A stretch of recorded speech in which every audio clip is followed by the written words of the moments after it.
A mass grave is a grave containing multiple number of human corpses, which may or may not be identified prior to burial. The United Nations defines a mass grave as a burial site which contains 3 or more victims of execution. History. Mass graves are an infamous variation on common burial, still occasionally practiced today under normal circumstances. Mass or communal burial was a common practice before the development of a dependable crematory chamber by an Italian named Brunetti in 1873. In Paris, the practice of mass burial, and in particular, the condition of the infamous Cimetière des Innocents, led Louis XVI to eliminate Parisian cemeteries. The remains were removed and placed in the Paris underground, forming the early catacombs. La Cimetière des Innocents alone had 6 million dead to remove. Burial commenced outside of the city limits in what is now Père Lachaise Cemetery.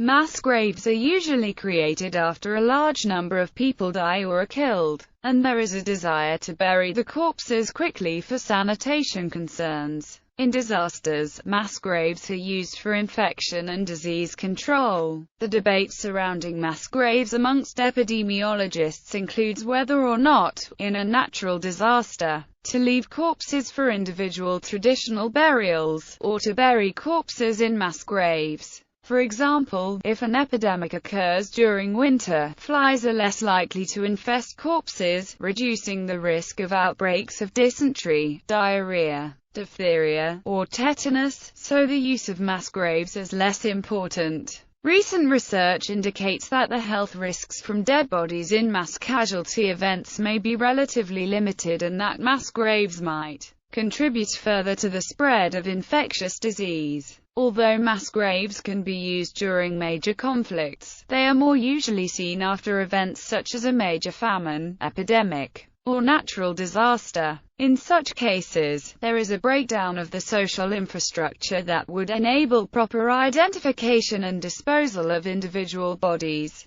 Mass grave mapping teams have located 125 Khmer Rouge prison facilities and corresponding grave sites to date in Cambodia while researching the killing fields. Many mass graves filled by communist insurgents with innocent civilian victims were discovered after the massacre at Hue during the Vietnam War.